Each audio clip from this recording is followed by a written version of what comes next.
What's up, guys? Today I'm going to be giving you a quick rundown on how to install a boost gauge in a TDI Mark IV Golf.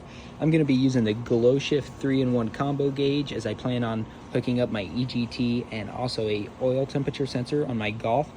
I chose the Mod Year 1 gauge pod, as I like that it accepts the 2 5/8 gauges, and it also allows for a pretty clean install over cutting or one of the 3D printed vents. So I'm going to be giving a quick rundown on how to basically get everything installed and make this process pretty quick. So for simplicity's sake, I've went ahead and did some of the things to make this a little bit easier, but otherwise it's pretty straightforward. I have the cowl trim off just for a different project, so this pertains to nothing we're doing. But first things first, you're going to want to remove your airbox pipe. Once you get this out of the way, you're going to take a 10mm and remove all of your vacuum components off of this bracket.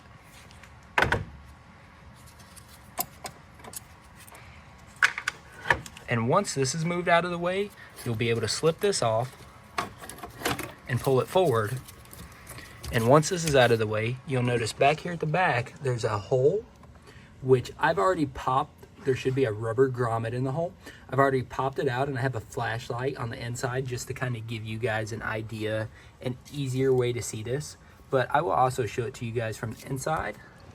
If we just walk around to the inside of the car, and you'll have this plastic tray down there under your steering column, which I went ahead and removed that to make this job a little bit easier on us.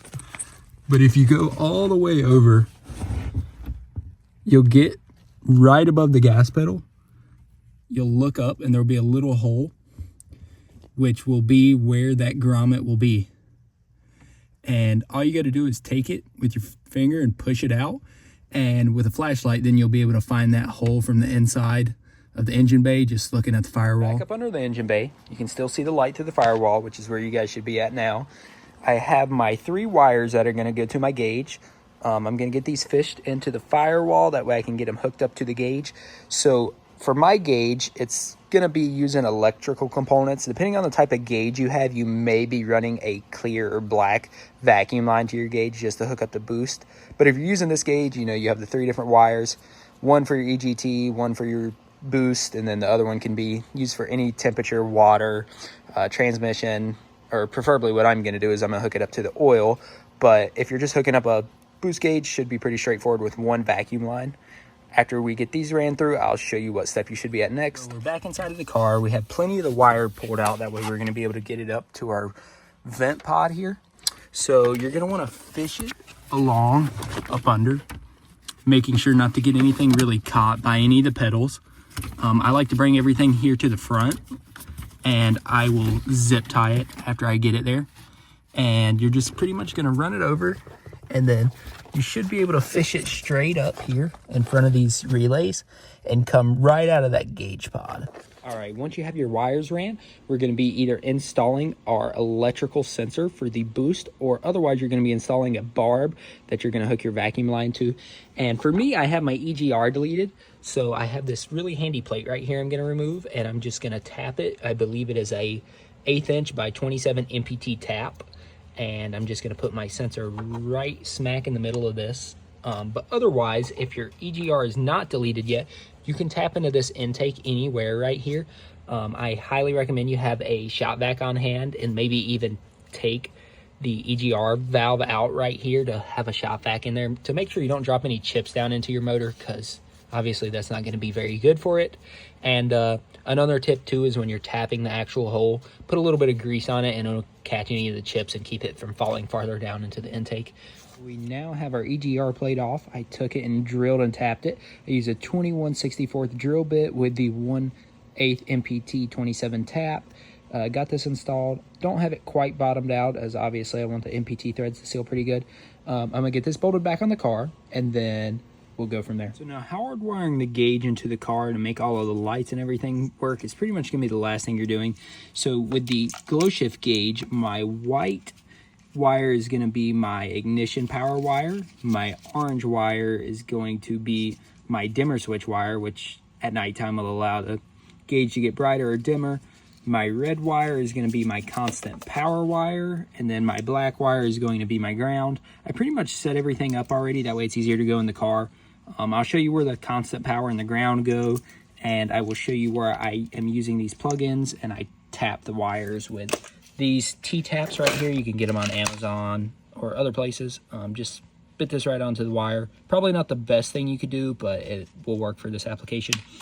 So in our fuse box here, I conveniently deleted my rear windshield wiper in this fuse here, and I just got a fuse tap, and I went ahead and tapped onto my rear windshield wiper here and just brought this wire up, and this is where I'm going to hook into right here. I have this going to something else already, but I just bit a line splice on it. It's nice because it's already fused, and I'm going to run this right into where I'm going to put my gauge. And then once you pull this out, this is going to be your dimmer switch wire. You can push this back in through the hole here and fish it out the other side. Well, maybe. And then just open up your wire loom towards the back. There's 3 wires here. This one's a little faded, but it is supposed to be a brown wire, a green wire, and then a gray wire with a blue stripe. Trace it back here, and the gray wire with the blue stripe is going to be your dimmer switch positive wire. And then you'll just hook all the wires into it. So on the underside though, for your ground and for your constant power, on this little fuse block right here, you'll have these couple of different power studs here. And on this left one here with the nut taken already off, that's where you're going to hook your constant power. And then right next to it in the top left, that gold, I already took the nuts off of it, but that is where you'll hook your ground to. And then I'll show you, obviously, once everything is hooked up, to make sure you got it hooked up right. So I'll be right back after that. All right, guys, we're in the car. Gonna take a quick test drive just to show you the boost gauge working. Plan on hooking up my EGT and temperature gauge a little bit later on, so probably not gonna be in this video, but maybe I'll record and post that as well. But just kind of want to show you the responsiveness of this gauge. So